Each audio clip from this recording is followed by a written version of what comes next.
A veces la oscuridad no vive en los monstruos, sino en los hombres que los crearon. Y esta noche, mis oyentes nocturnos, viajaremos a un tiempo en que el miedo tenía nombre y rostro. Vlad Tepes, el príncipe de Valaquia. Dicen que Rumania duerme bajo un manto de niebla tan denso que ni el amanecer se atreve a atravesarlo. En esas montañas frías donde los lobos cantan y las iglesias tiemblan, nació un niño marcado por la sangre y el hierro. Un niño que, con el tiempo, se convertiría en leyenda y en advertencia. Su padre, Vlad Dracul, pertenecía a la Orden del Dragón, una fraternidad jurada para proteger la cristiandad contra el Imperio Otomano. De ahí viene su nombre, Dracul, el dragón, pero también Drac, que en rumano antiguo significaba demonio. Y claro, en los pueblos, la gente no hacía diferencia entre un dragón y un demonio. Así que, cuando nació su hijo, lo llamaron Vlad Draculea, el hijo del dragón. O, si lo prefieres, el hijo del demonio. Desde pequeño, Vlad aprendió que el poder no se mendiga, se toma. Creció entre traiciones, cuchillos escondidos y promesas que morían al amanecer.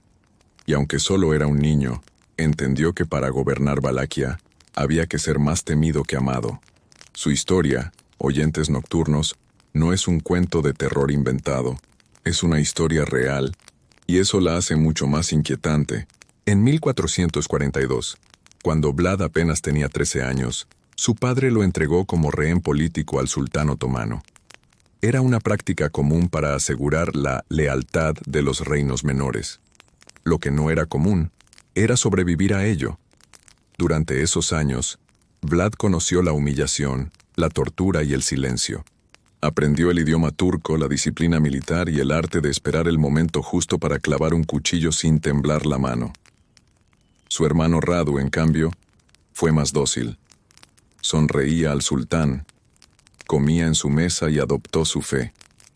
Vlad lo odiaba por eso, no solo por traicionar su origen, sino porque veía en él el reflejo de todo lo que despreciaba, la debilidad. Mientras Radu se ganaba favores, Vlad observaba, memorizaba los gestos del enemigo, sus estrategias, sus castigos, y cuando al fin fue liberado, juró que ningún invasor volvería a someterlo. Regresó a su tierra, Valaquia, en medio de guerras y caos. Su padre y su hermano mayor habían sido asesinados por nobles traidores. El trono estaba vacío pero lleno de sangre seca. Y Vlad, con apenas 17 años, decidió ocuparlo. No por ambición, sino por venganza. Su reinado comenzó con un mensaje que el mundo recordaría durante siglos. Convocó a todos los boyardos, los nobles de su tierra, a una gran cena en el castillo de Targoviste. Entre vino y banquetes les preguntó cuántos de ellos habían servido fielmente a su padre. Muchos mintieron, otros callaron. Vlad sonrió, y cuando la última copa fue vaciada, ordenó que las puertas se cerraran. Ninguno salió vivo. A los más viejos los hizo empalar en el patio del castillo bajo el cielo abierto. A los más jóvenes los forzó a marchar hasta los Cárpatos para construir una nueva fortaleza. Pocos sobrevivieron. Así empezó el reinado de Vlad III, y así nació su sobrenombre, Cepes, el empalador. El empalamiento era un castigo tan brutal que hasta los soldados más curtidos miraban hacia otro lado. Se introducía una estaca afilada por el cuerpo, evitando órganos vitales para prolongar la agonía. Las víctimas podían tardar horas, incluso días, en morir. Vlad lo usaba no solo para castigar, sino para gobernar mediante el terror. Su lógica era simple y terrible. Un país donde todos temen al príncipe es un país donde nadie se atreve a traicionarlo. Y funcionó. Durante su gobierno las calles eran seguras, nadie robaba, nadie mentía, nadie desafiaba sus leyes. Una vez, dicen, dejó una copa de oro en la fuente de Targoviste. Nadie se atrevió a tocarla, pero el precio fue el alma del reino. El olor a muerte flotaba en el aire, mezclado con el incienso de las iglesias. Los cuervos se volvían gordos, y la gente empezó a decir que Vlad no dormía, que bebía sangre, que el diablo mismo le había enseñado a mirar sin parpadear mientras alguien moría. Claro, en ese entonces nadie hablaba de vampiros. Esa palabra llegaría siglos después, pero los rumores ya estaban sembrados. Mientras tanto, el Imperio Otomano no olvidaba, ni Radu. El hermano dócil se había convertido en el favorito del sultán, y pronto regresaría a reclamar el trono de Valaquia. 2 hermanos, 2 caminos, una tierra empapada en miedo. Esa noche, mientras el viento silbaba entre los muros del castillo de Poenari, Vlad se quedó mirando la luna. No pensaba en Dios, ni en el infierno, solo en el poder. Porque al final, lo único que temía era volver a ser débil, y sin saberlo, estaba por desatar una guerra que haría temblar al mismo sultán. La historia de Vlad apenas comenzaba, y lo peor, estaba por venir. El amanecer nunca llegaba igual a Poenari. A veces era gris, otras rojo, y en los días más pesados, ni siquiera se notaba. Solo un resplandor apagado que anunciaba otro día en el que el miedo respiraba más fuerte que la fe. Vlad miraba ese horizonte desde la torre más alta, en silencio. Había aprendido que el poder se mantenía con la calma, pero también con el terror. Los rumores sobre su crueldad habían viajado más lejos que sus ejércitos, y en Rumania, el nombre Tzepes ya pesaba más que cualquier corona. Los turcos lo llamaban Kaziklu Bey, el príncipe de los empalamientos, y, aún así, nadie se atrevía a pronunciar su nombre cerca del fuego. Dicen que los nombres poderosos atraen lo que representan, y el suyo atraía la muerte. Aquella primavera, un mensajero llegó al castillo. Venía de Transilvania, con una carta sellada con el símbolo del dragón. Era un aviso. El sultán Mehmed II, el mismo que había conquistado Constantinopla, marchaba hacia Valaquia con un ejército que parecía no tener fin, y a su lado iba Radu, su propio hermano. Los sirvientes temblaban al leerlo, pero Vlad no. Solo apretó los labios, dejó caer el sello al suelo y dijo en voz baja, que vengan. Para él, no era una guerra, era una... Esa noche, reunió a sus generales en el gran salón del castillo. Las paredes, cubiertas de tapices rojos, reflejaban la luz de las antorchas como si ardieran. La purificación. Vlad se movía despacio, sin levantar la voz. Habló de disciplina, de castigos, de cómo los turcos no temían la muerte, pero sí el dolor. Y así lo hizo. Luego señaló el mapa extendido sobre la mesa. Vamos a convertir los caminos de Valaquia en su peor pesadilla. Cuando las tropas otomanas cruzaron el Danubio, no encontraron resistencia inmediata, solo aldeas vacías, campos quemados y silencio. Pero al avanzar, empezaron a notar el olor. Primero leve, como carne vieja, luego insoportable. Primero leve, como carne vieja, luego insoportable. Miles de cuerpos empalados a ambos lados del camino. Hombres, soldados, animales. Incluso estandartes turcos colgados entre los árboles. Los cronistas turcos lo llamaron después el bosque de los empalados. Dicen que el propio Mehmed II detuvo su caballo y retrocedió ante la visión. El aire era tan espeso que los soldados tuvieron que cubrirse el rostro con telas empapadas en vinagre para no vomitar. Vlad lo había planeado todo, no para ganar, sino para quebrar el alma del enemigo. Mientras los turcos dudaban, Vlad atacó, pequeñas incursiones, rápidas y silenciosas, desde los bosques.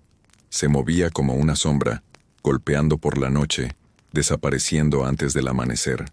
Sus hombres decían que no dormía, que recorría el campamento con una lámpara y un cuchillo, buscando a los cobardes para castigarlos antes del alba. Otros juraban que no era humano, que las balas lo evitaban y los lobos lo seguían como si fuera uno de ellos. Los campesinos lo veneraban y lo temían al mismo tiempo.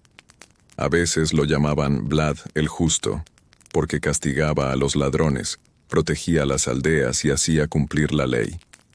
Pero cuando alguien osaba desobedecerlo, el castigo era tan terrible que el recuerdo servía de advertencia durante generaciones. Una noche, El viento trajo el sonido de los tambores turcos. El ejército de Mehmed acampaba al otro lado del río Argeş. Vlad sabía que no podía enfrentarlos en campo abierto, así que planeó algo más íntimo. En silencio, disfrazado con una capa turca y con un puñado de hombres, cruzó el campamento enemigo bajo la oscuridad. Sabía el idioma, conocía las costumbres, se movía entre ellos como un fantasma familiar. Esperó hasta la medianoche, cuando el ruido de los banquetes y las risas llenaba las tiendas. Y entonces dio la señal. El fuego estalló. Antorchas, gritos, relinchos, confusión. Los soldados turcos corrían sin saber de dónde venía el ataque. Vlad y sus hombres cortaban cuerdas, lanzaban flechas, mataban en silencio. Luego, como había llegado, desapareció entre la niebla. Al amanecer, 1000 cuerpos yacían quemados. Y en el centro del campamento, una estaca solitaria sostenía la cabeza de un capitán otomano. El mensaje era claro: mientras respires no dormirás tranquilo. Los informes del sultán hablaban de un hombre imposible de atrapar, de un príncipe que no temía nada. Pero Vlad sí temía algo. Temía que su propio pueblo, cansado del miedo, lo traicionara. La paranoia empezó a crecerle por dentro como una espina. Mandó ejecutar a los mensajeros que tardaban, a los soldados que dudaban y a los monjes que no lo miraban a los ojos. La línea entre el deber y la locura empezó a desdibujarse, y en las noches más frías, los oyentes nocturnos habrían jurado escuchar pasos sobre el techo del castillo, como si algo, o alguien, vigilara a Vlad mientras dormía. Pero él no dormía. Solo soñaba despierto con un trono manchado de sangre y una paz que nunca llegaba. En el verano de 1462, Mehmed II se retiró. No pudo tomar Valaquia, pero dejó a Radu, su hermano, con una misión: ganarse al pueblo, prometerles libertad, ofrecerles un futuro sin empalamientos ni miedo. Y poco a poco, la gente empezó a creerle. Vlad se dio cuenta demasiado tarde. Cuando quiso reaccionar, los suyos ya lo habían traicionado. Rodeado sin aliados, huyó hacia Transilvania buscando refugio entre los húngaros. Pero allí lo esperaban las cadenas. El rey Matías Corvino lo apresó, acusándolo de traidor y asesino. El príncipe que había infundido terror a imperios enteros terminó encerrado en una celda, sin estacas, sin ejército, sin luna, solo con su propio silencio. Dicen que los carceleros evitaban su mirada, que incluso en prisión, Vlad seguía ordenando con los ojos. Mataba ratas con un cuchillo oxidado y las empalaba con pedazos de madera, como si aún gobernara su pequeño reino de sombras. Algunos decían que rezaba, otros que hablaba con alguien que nadie más podía ver, y de alguna forma sobrevivió. Años después, lo liberarían, y aunque regresaría a Valaquia una última vez, ya nada sería igual. El mundo había cambiado. Los turcos lo veían como una amenaza, su pueblo lo temía más que nunca, y los reinos vecinos lo consideraban un monstruo útil. Pero Vlad no quería poder. Solo quería volver a sentir lo que había perdido, el respeto, o tal vez el miedo, y en su intento por recuperar lo primero, eligió lo segundo. El invierno cubrió las montañas con un manto blanco, y bajo ese silencio helado, Vlad Tepes volvería a empuñar su espada, porque aunque el hombre había envejecido, el demonio dentro de él seguía despierto. Y en Rumania, las sombras todavía pronunciaban su nombre: Vlad, el hijo del dragón, el empalador. El invierno se había vuelto un enemigo más.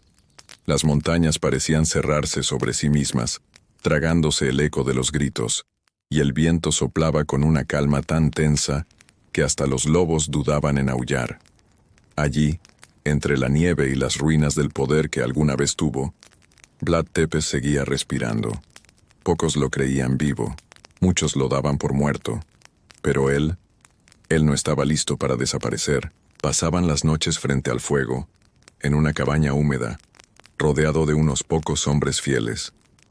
Tenía el cabello más largo, las manos marcadas por el hierro de los grilletes, y una mirada que ya no brillaba, sino que ardía lento, como una brasa que se niega a apagarse. En silencio, afilaba su espada mientras recordaba los nombres de los que lo habían traicionado. Cada nombre era una herida, y cada herida, un propósito, porque Vlad no había olvidado. Y aunque el mundo ya no lo temía igual, el miedo solo necesitaba una chispa para renacer. Una noche, mientras las llamas parpadeaban, uno de sus hombres le preguntó si volverían a Valaquia. Vlad lo miró sin responder. Luego, con un tono bajo, casi un susurro, dijo: «Los muertos siempre vuelven a casa». Y tenía razón. La oportunidad llegó en 1475, cuando los turcos volvieron a invadir. El caos se extendía por toda la región. El rey de Hungría, temiendo perder el control, decidió liberar a Vlad y ofrecerle nuevamente el trono, esperando que su reputación bastara para contener la amenaza. Era un movimiento desesperado pero efectivo. El nombre Vlad Tepes todavía hacía temblar a los soldados. Cuando Vlad regresó a su tierra, lo recibió un silencio extraño. No hubo vítores, ni celebraciones, solo el sonido del viento arrastrando ceniza. Los campesinos lo miraban desde lejos, sin acercarse. Sabían que el príncipe había vuelto, pero no sabían si era el mismo hombre, o algo peor. Vlad volvió a Poenari, su castillo en la montaña. El camino estaba cubierto de nieve y ramas secas, y las murallas parecían dormidas. Pero dentro, todo seguía igual. Las piedras frías, el trono vacío, y ese olor leve, metálico, que nunca se había ido del todo. Dicen que al entrar, sonrió por primera vez en años. La cosa es, oyentes nocturnos, que hay hombres que no buscan redención, solo buscan terminar lo que empezaron. Los primeros días los pasó reorganizando su ejército. Viejos soldados, campesinos, mercenarios, todos respondían a su llamado. No por lealtad, sino por miedo. Pero para Vlad, eso era suficiente. El miedo siempre había sido su forma de orden. Pronto volvió a imponer su justicia. A los traidores los empaló, a los ladrones los colgó, y a los enemigos del reino los dejó a la vista como advertencia. La gente empezó a murmurar que el demonio había vuelto, pero también que las calles volvían a ser seguras. Nadie robaba, nadie mentía, nadie desafiaba su palabra. Era el mismo ciclo, repitiéndose otra vez. Una noche, el cielo se cubrió de nubes y la luna desapareció. Vlad salió solo al balcón del castillo. El aire olía a tormenta. A lo lejos, entre los bosques, se veían luces. Tropas. Los turcos habían vuelto. Sabía que esta vez no tenía escapatoria. Sus hombres eran pocos, su fuerza, menor. Pero la mirada de Vlad no mostraba miedo, solo una calma seca, la de alguien que ya ha hecho las paces con su destino. De todas formas, murmuró, morir peleando es mejor que vivir arrodillado. Al amanecer, los cañones turcos retumbaron en los valles. El castillo de Poenari tembló con cada impacto. Los muros se agrietaban, las piedras caían, y el humo se mezclaba con el eco de los gritos. Aún así, Vlad se mantuvo firme. Luchó cuerpo a cuerpo, espada en mano, cubierto de sangre, sin dar un paso atrás. Dicen que mató a decenas él solo, que parecía moverse más rápido que el viento, que su capa se confundía con las sombras, y cuando finalmente cayó, lo hizo de pie. Nadie sabe con certeza cómo murió. Algunos dicen que fue atravesado por lanzas turcas, otros, que sus propios hombres lo traicionaron y entregaron su cabeza a cambio de oro. Lo cierto es que su cuerpo desapareció entre los árboles nevados, y su cabeza fue enviada al sultán, clavada en una lanza, como trofeo. Pero algo no encajaba. Años después, cuando los monjes fueron a buscar su tumba, la encontraron vacía. Solo un ataúd roto y un olor extraño, como a hierro y tierra húmeda. Desde entonces, empezaron los rumores. Que Vlad Tepes no había muerto. Que vagaba por las colinas en las noches de luna llena. Que bebía sangre de los que se atrevían a pronunciar su nombre cerca de los bosques. y que su espíritu aún custodiaba las montañas de Rumania, esperando el regreso de un enemigo que nunca llegaría. Los siglos pasaron, y la historia se volvió leyenda. De Vlad Tepes nació el mito del vampiro, el conde que no conocía la muerte. Pero detrás de los cuentos y las películas quedó una verdad más profunda. El hombre existió. El miedo fue real, y su sombra sigue ahí, escondida entre los castillos rotos y los caminos vacíos de Valaquia. Así que, oyentes nocturnos, la próxima vez que oigan el viento entre los árboles o vean la luna reflejarse en un río oscuro, recuerden esta historia, porque a veces los monstruos no nacen del infierno, nacen del deseo de controlarlo. Y Vlad Tepes lo hizo mejor que nadie. El invierno cayó con un peso casi insoportable sobre Valaquia. Las montañas se cubrieron de hielo, los caminos desaparecieron bajo la nieve, y las aldeas permanecían encerradas, como si el mundo entero se hubiera detenido por miedo. Era el año 1460, y los rumores sobre Vlad ya se habían convertido en leyendas. En Transilvania, decían que bebía la sangre de sus enemigos. En Hungría, aseguraban que cenaba rodeado de cadáveres empalados. Y en los pueblos cercanos, la gente juraba haber visto su sombra moverse entre los árboles, aun cuando el sol brillaba. La verdad, sin embargo, era más humana y más terrible. Vlad había convertido el miedo en su escudo. Cada empalamiento no era solo castigo, era mensaje. Si me desafías, tu muerte será un ejemplo eterno. Los turcos, acostumbrados a conquistar sin resistencia, comenzaron a temerlo. Las caravanas otomanas que entraban a Valaquia a menudo desaparecían y las que volvían lo hacían con historias imposibles.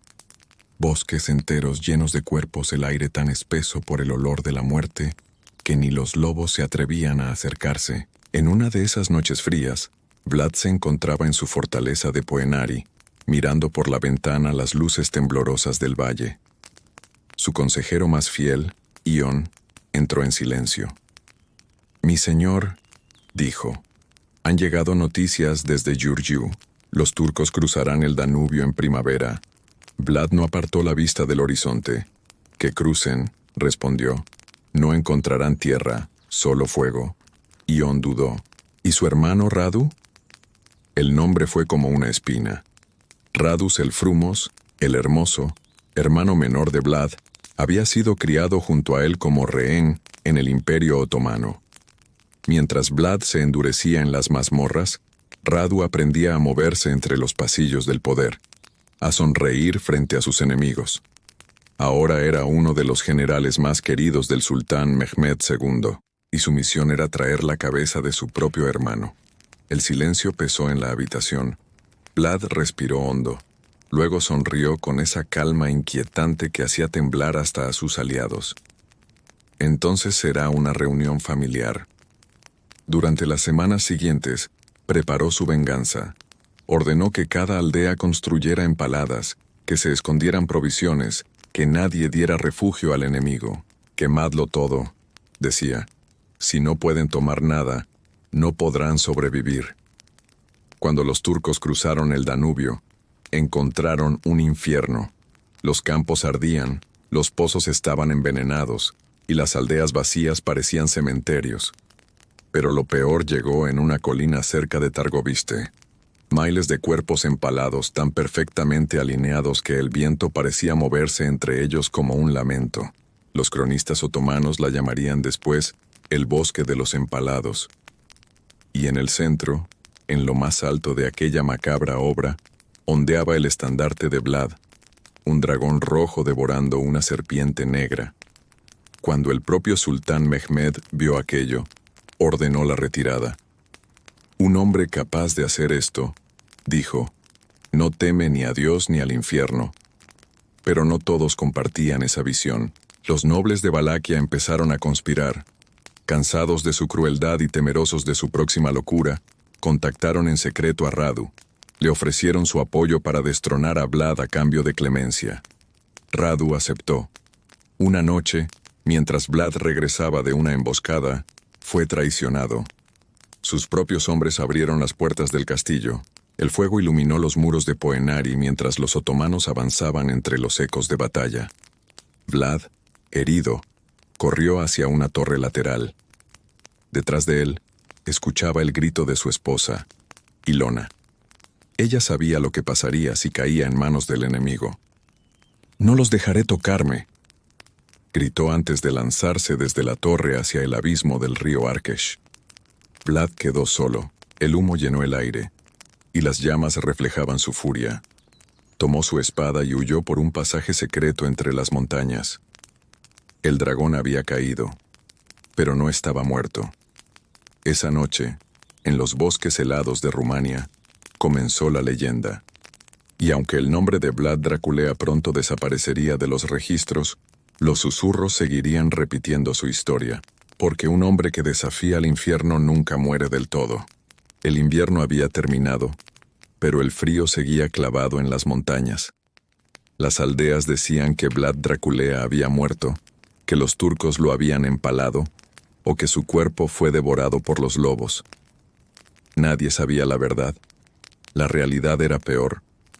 Durante meses, Vlad vivió escondido entre los bosques del norte. Herido, sin ejército, sin reino, sin esposa. Solo la furia le daba fuerzas. A veces despertaba empapado en sudor, escuchando los gritos de Ilona cayendo al vacío. Otras noches, veía en sueños las antorchas del sultán acercándose y el rugido de Radu llamando su nombre. No había descanso, solo venganza. Un día, mientras cruzaba un paso cubierto de niebla, fue encontrado por un grupo de campesinos de Transilvania. Lo reconocieron por la marca del dragón en su anillo. «¿Eres tú, el voivoda?», preguntó uno con voz temblorosa. Vlad levantó la vista. Tenía la barba larga, el rostro demacrado, los ojos más oscuros que nunca.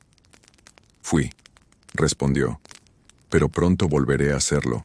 Los campesinos lo ayudaron a llegar a territorio húngaro, donde esperaba encontrar aliados. Sin embargo, lo que halló fue traición.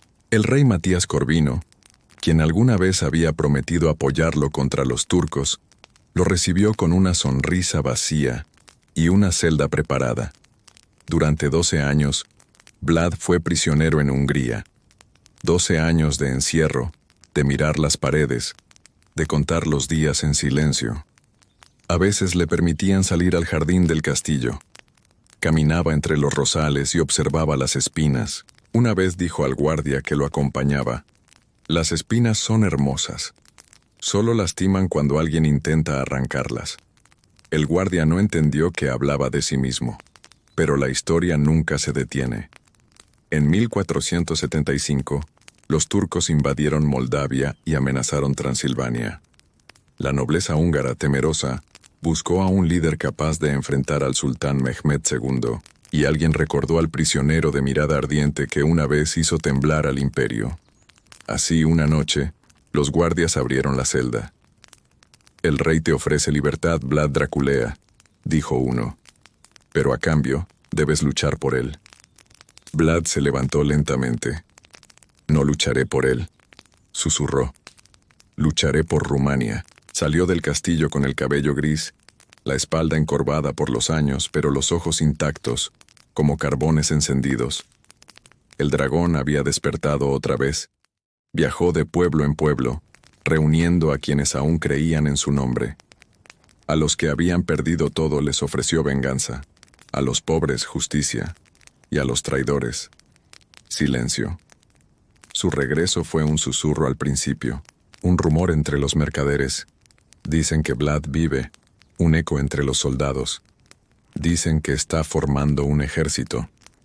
Hasta que un día, la bandera roja del dragón volvió a ondear sobre los muros de Targoviste. Los turcos lo consideraban un muerto, los nobles un fantasma, pero los campesinos, ellos lo llamaban Domn, su señor. Decían que el mismísimo infierno lo había devuelto para protegerlos.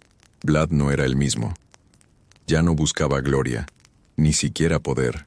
Solo ordenó una cosa: que los turcos sientan el miedo que yo sentí, que sus hijos aprendan mi nombre antes de aprender a rezar. Así comenzó su última campaña.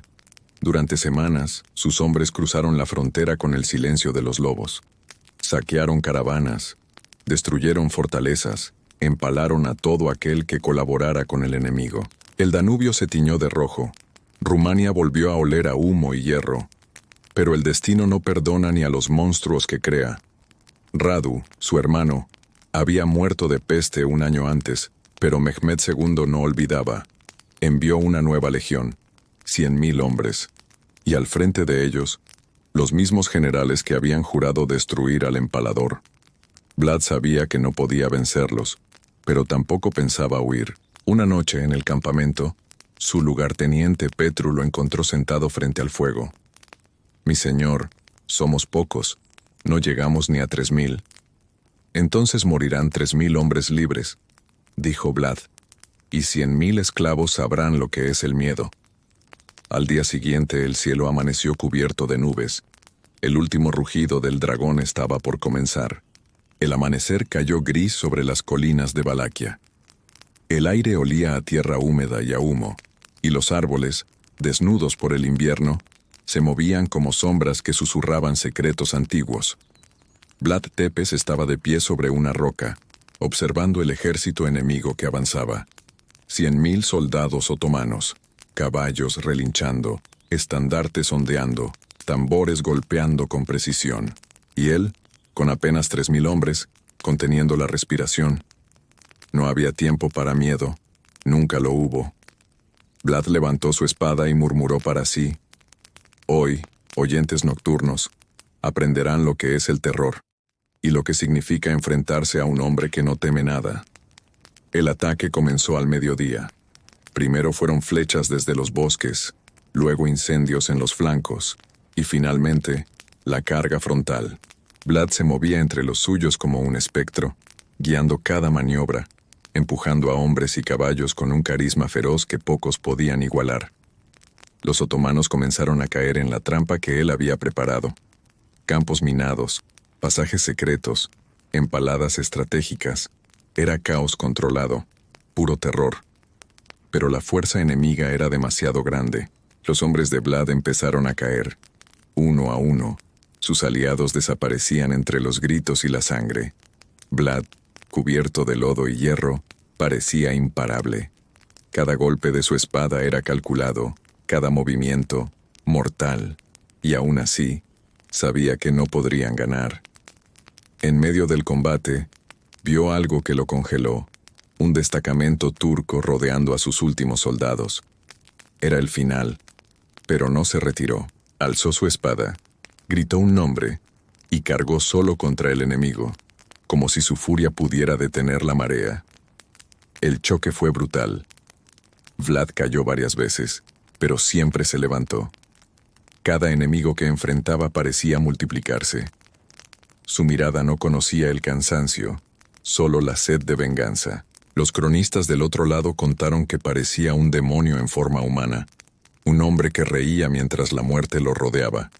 Finalmente, exhausto, rodeado, Vlad decidió algo inesperado. No huiría, no pediría clemencia. Se abrió paso hasta un pequeño puente sobre un río helado. Allí, frente al enemigo, dejó caer su espada y levantó los brazos. «Aprendan el precio del desafío», gritó. Lo que ocurrió después fue confuso, incluso para los testigos. Algunos dicen que cayó bajo las lanzas enemigas, otros que desapareció entre la niebla del río. Lo cierto es que nadie vio su cuerpo jamás. El ejército otomano se retiró días después, marcado por la sangre y el miedo. Valaquia quedó en silencio. Los aldeanos que sobrevivieron hablaban de la furia de Vlad, de su espada brillante bajo el sol, de cómo los árboles parecían inclinarse ante él. Y aunque la guerra había terminado, la sombra del empalador permaneció. Con el tiempo, su historia se mezcló con el mito.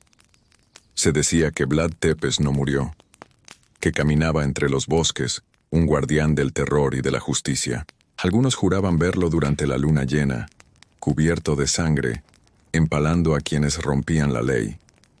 Otros contaban que hablaba con los muertos y que escuchaba los susurros de los turcos derrotados. La literatura lo inmortalizó como Drácula, el vampiro que no muere. Pero, oyentes nocturnos, recuerden, detrás de la leyenda estaba un hombre real, un príncipe cuya obsesión por el poder y el orden lo convirtió en monstruo y héroe al mismo tiempo. Un hombre que entendió que el miedo es más fuerte que cualquier espada, y que la historia lo recordaría, siempre. Y así, la noche cae otra vez sobre Rumania, y en algún lugar entre las sombras de Poenari, Vlad Tepes sigue observando, no como rey, ni como príncipe, sino como la eternidad del miedo. Después de la última batalla, la leyenda de Vlad Tepes comenzó a crecer más rápido que los árboles de los bosques de Valaquia. Su nombre ya no solo se pronunciaba con miedo, se susurraba con fascinación. Los cronistas europeos que apenas entendían los horrores del Este, comenzaron a escribir sobre un príncipe cruel y despiadado que empalaba a sus enemigos sin piedad, pero también sobre un líder que protegía a su pueblo, que castigaba a los corruptos y que imponía justicia de manera brutal. En Transilvania, un clérigo llamado Bram Stoker, siglos después, tomaría pedazos de esas historias. No había conocido a Vlad personalmente, pero las historias llegaban como rumores, cuentos de viajeros, cartas y libros antiguos. Stoker transformó al empalador en Drácula, el vampiro que bebe sangre para mantenerse inmortal, uniendo la historia con la fantasía y creando el mito que conocemos hoy. Oyentes nocturnos, la cosa es esta. Vlad Tepes nunca fue un monstruo de ficción. Era un hombre real con miedo, ambición, amor y odio. Y aunque la literatura lo convirtió en un vampiro, los orígenes del mito están en la sangre, el dolor y la justicia de un príncipe que nunca quiso que su pueblo cayera bajo el yugo extranjero. Los cuentos populares de Rumania no solo hablaban de sus empalamientos, hablaban de un hombre que recorría aldeas durante la noche, verificando que los agricultores tuvieran suficiente comida, que los ladrones fueran castigados, que los débiles fueran protegidos. Ese contraste lo hacía aún más aterrador y fascinante. Un protector que podía convertirse en verdugo en un instante. Con el tiempo, los viajeros europeos llevaron esas historias de terror y valentía hacia Occidente. La palabra Drácula comenzó a aparecer en manuscritos, cartas y libros de historia. Para los extranjeros, Vlad se volvió el símbolo de todo lo oscuro y aterrador de Rumania. Para los rumanos era el príncipe que había defendido su tierra con métodos extremos, pero que no había abandonado a su gente. Incluso en la actualidad, oyentes nocturnos, cuando visitan los castillos de Rumania y escuchan los ecos de los muros de Poenari o Bran, pueden sentir algo que no se explica del todo. No es solo historia, ni mito, ni leyenda. Es el recuerdo de un hombre que entendió el poder del miedo y la justicia, y que transformó su nombre en eterno. La literatura, el cine y la cultura popular hicieron que Drácula superara a Vlad Tepes, pero la esencia del empalador sigue allí, en cada sombra de los bosques, en cada rumor del viento, en cada historia que se cuenta alrededor del fuego, y, por supuesto, en cada oyente nocturno que hoy recuerda este relato. Y así, la historia de Vlad el Empalador nos deja una lección inquietante. El miedo y la autoridad son armas poderosas, pero solo quienes los comprenden pueden sobrevivir a su propio legado. Vlad lo comprendió, y por eso, incluso siglos después, su sombra sigue recorriendo Rumania. El castillo de Poenari se alzaba sobre un acantilado escarpado, dominando el río Argeș como un vigía eterno. Construido siglos antes, había sido fortalecido por Vlad con murallas tan gruesas que incluso los cañones turcos no podían derribarlas. Pero no era solo una fortaleza, era un símbolo. Cada piedra, cada torre, cada pasillo, tenía una historia de miedo y poder. Los viajeros que se acercaban a Poenari contaban cosas extrañas. Luces que se movían entre las almenas cuando no había nadie, sombras que parecían bailar en la niebla, y un eco constante, como si alguien caminara sobre las piedras antiguas. Los aldeanos evitaban acercarse, y los más supersticiosos decían que los fantasmas de los empalados todavía vagaban por los patios del castillo. Dentro, los muros estaban cubiertos de humedad y musgo. Los pasillos olían a hierro y a piedra vieja. Se dice que Vlad tenía un laberinto secreto bajo el castillo, donde encerraba a sus enemigos antes de empalarlos. Algunos creen que todavía existe, sellado y oculto, con esqueletos olvidados que nunca encontraron la luz del día. Pero la cosa es, oyentes nocturnos, que no todo lo espeluznante de Poenari eran los cuerpos o las mazmorras. Había un aura de vigilancia. Los cronistas contaban que Vlad podía aparecer de la nada, observando a los que trabajaban en las murallas o a los guardias en la noche. Y aunque muriera, su presencia parecía no irse. Era como si cada rincón del castillo recordara su nombre. Con los años muchos intentaron habitar el castillo. Algunos buscaban tesoros, otros poder, y unos pocos, curiosidad histórica. Pero pocos permanecían más de unas noches. Relatos hablan de puertas que se cerraban solas, susurros en lenguas olvidadas, y pasos que subían y bajaban escaleras vacías. Algunos aseguraban haber visto a un hombre alto, con capa y mirada ardiente, recorriendo los corredores. Nunca hablaba, solo observaba. Los investigadores modernos intentaron explicar los fenómenos. Corrientes de aire, ecos, ramas golpeando ventanas. Pero nadie pudo negar la sensación de ser vigilado. Y nadie, oyentes nocturnos, pudo borrar la idea de que Vlad Tepes todavía estaba allí, de alguna forma. Además de los fantasmas, Poenari tenía secretos materiales. Archivos, cofres y cámaras ocultas contenían armas, provisiones y mapas que indicaban rutas de emboscadas y ataques a los turcos. Vlad planeaba con tal precisión que incluso siglos después, los historiadores estudian sus estrategias militares y quedan asombrados.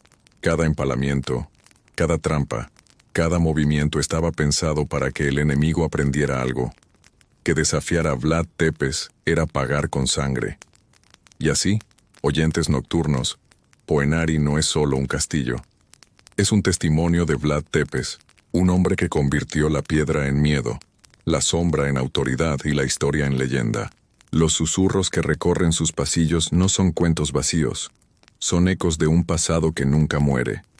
Incluso hoy, cuando alguien sube los 1000 escalones que llevan a la entrada, siente que no solo está visitando un monumento, sino caminando junto al espíritu del empalador, observando cada paso.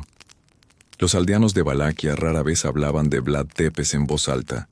Lo hacían solo al calor del fuego, cuando el viento silbaba entre los árboles y los lobos aullaban a lo lejos. Sus relatos eran breves, pero suficientes para que cualquiera comprendiera que el empalador no era un hombre común. Decían que caminaba entre los bosques de noche, invisible para los ojos corrientes, observando quién se atrevía a robar, mentir o traicionar.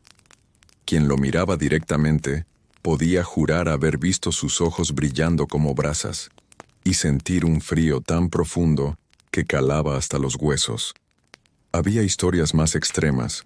Oyentes nocturnos cuentan que una vez un grupo de bandidos entró a un pueblo mientras Vlad estaba ausente.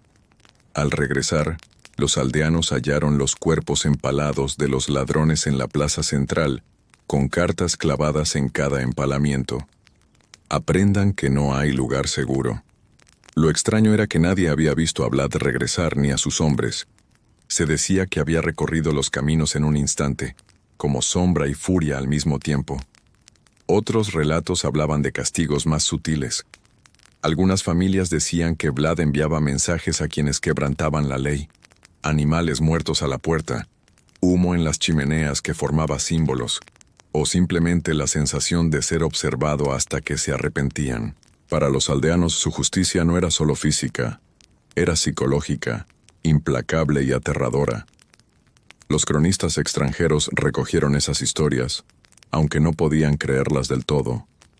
Había rumores de que Vlad Tepes hablaba con sus enemigos desde la distancia, que aparecía y desaparecía como un espectro, que su sombra se movía por los caminos cuando la luna estaba llena. Y a pesar de todo, los mismos aldeanos que temían contar la verdad admitían que la tierra estaba más segura cuando él gobernaba. Uno de los relatos más inquietantes decía que, en noches sin luna, Se podía escuchar el sonido de una espada arrastrándose por los corredores de Poenari. No importaba quién estuviera allí, el sonido seguía al intruso hasta la salida.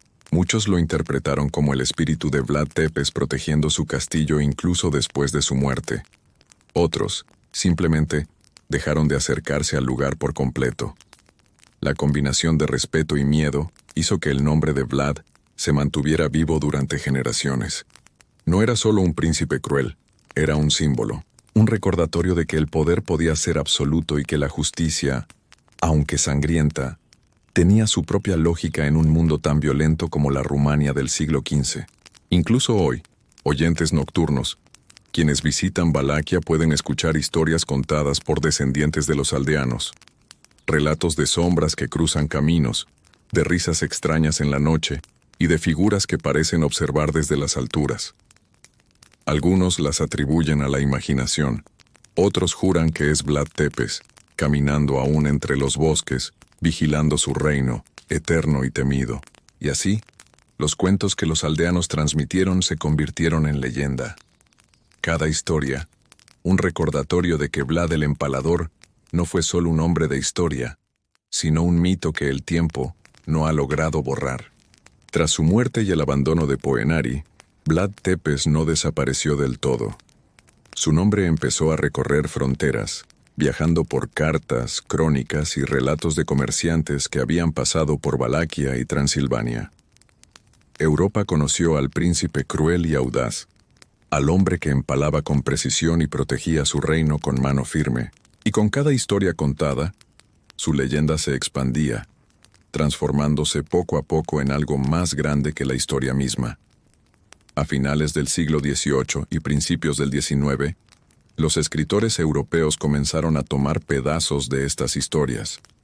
El folclore rumano, las cartas de viajeros, los informes de cronistas húngaros y otomanos se mezclaron con la imaginación de Occidente. Así nació la figura de Drácula, el vampiro inmortal. Bram Stoker, en 1897, convirtió al príncipe de Valaquia en un símbolo de terror universal, un hombre que podía vivir eternamente, beber sangre y moverse entre la oscuridad sin ser visto. Pero la transformación fue más que literaria. Vlad Tepes pasó a ser un icono de la cultura popular. Novelas, películas, series, incluso videojuegos. Cada adaptación mezclaba mito y realidad, horror y estrategia militar, hasta crear un personaje que pocos reconocían como hombre de carne y hueso. Oyentes nocturnos, la cosa es que Vlad Tepes, como mito, no necesita explicación.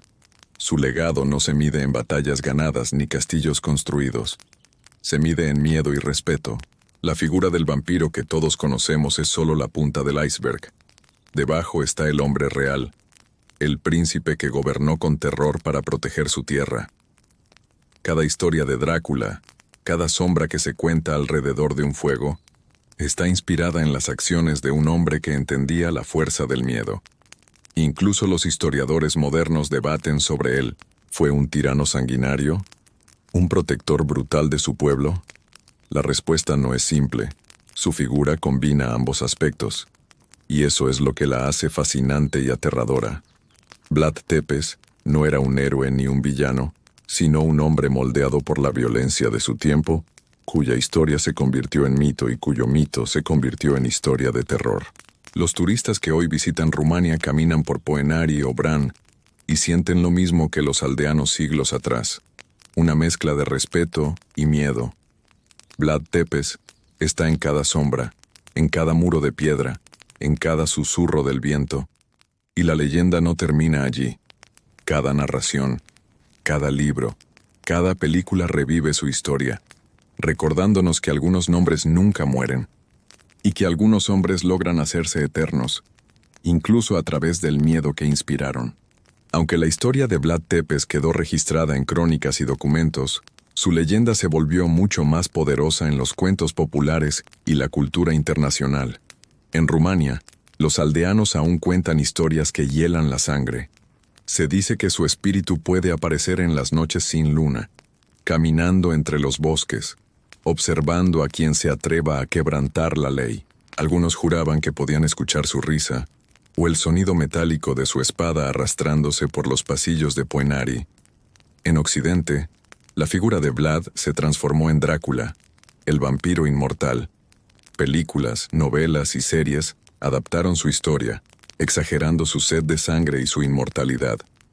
Lo interesante, oyentes nocturnos, es que esta transformación mezcló miedo real con fantasía. Mientras los europeos le temían al vampiro, los rumanos lo recordaban como el príncipe que protegió su tierra con mano de hierro. Existen mitos curiosos y aterradores sobre Vlad que se propagaron a lo largo de los siglos. Se decía que podía controlar animales salvajes, especialmente lobos y cuervos, enviándolos como mensajeros o espías. Algunos relatos aseguran que podía desaparecer entre la niebla y aparecer repentinamente frente a sus enemigos, causando pánico antes de atacar. En las aldeas cercanas a sus castillos, los niños escuchaban historias de sombras que recorrían los caminos y advertían a quienes mentían o robaban. Y los viajeros extranjeros afirmaban que en noches silenciosas podían escuchar un tambor lejano, un eco de las ejecuciones que Vlad supervisaba. El impacto de estas historias fue tal que incluso siglos después, Vlad Tepes sigue inspirando miedo y fascinación. Es curioso, oyentes nocturnos, cómo un hombre que vivió en el siglo XV puede aparecer en películas modernas, novelas de terror, videojuegos y documentales. Cada generación reinventa la leyenda, pero siempre conserva el núcleo.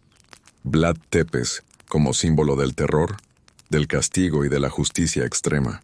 Y así, la figura del empalador se volvió un puente entre historia y mito, entre miedo real y fantasía literaria. Los investigadores actuales estudian su vida y sus acciones, pero los relatos populares recuerdan el lado más oscuro, el hombre que transformó el miedo en su arma más poderosa, y cuyo nombre todavía provoca escalofríos. Después de siglos de relatos, batallas, castillos y leyendas, Vlad Tepes se convirtió en mucho más que un hombre. Se convirtió en símbolo del terror, de la justicia extrema, de la resistencia frente a invasores y de la obsesión por mantener el poder. Su vida real terminó, pero su historia nunca lo hizo. Rumania todavía guarda su recuerdo en cada piedra de Poenari y en los muros de Targoviste. Los viajeros modernos suben los acantilados, observan los paisajes desde donde Vlad vigilaba y sienten algo que no se explica del todo. La sensación de que alguien o algo los observa. No es miedo sin causa. Es la presencia de un hombre que moldeó la historia con sangre y sombra, cuya leyenda ha traspasado fronteras. En la literatura, en el cine, incluso en videojuegos, Vlad Tepes sigue vivo como Drácula. Pero, oyentes nocturnos, detrás del vampiro hay un príncipe humano, un hombre que entendió que el miedo podía ser un arma más poderosa que cualquier ejército, y que su nombre, por brutal que fuera, sería recordado. Su legado tiene varias caras: histórica, sus tácticas militares y su resistencia frente al Imperio Otomano siguen siendo estudiadas. Cultural, su nombre se convirtió en mito, inspirando terror, fascinación y respeto en todo el mundo. Filosófica, su vida muestra los extremos del poder y del miedo, y cómo un hombre puede ser héroe y monstruo al mismo tiempo. Incluso hoy, oyentes nocturnos, Vlad Tepes sigue siendo parte de nuestra memoria colectiva. No solo como Drácula, sino como una figura que desafió el tiempo. Su historia nos recuerda que los límites entre mito y realidad son frágiles, y que algunas sombras no desaparecen, sino que caminan entre nosotros, en silencio, esperando ser recordadas. Cuando la noche cae sobre Rumania, y el viento silba entre los árboles, algunos juran escuchar un susurro.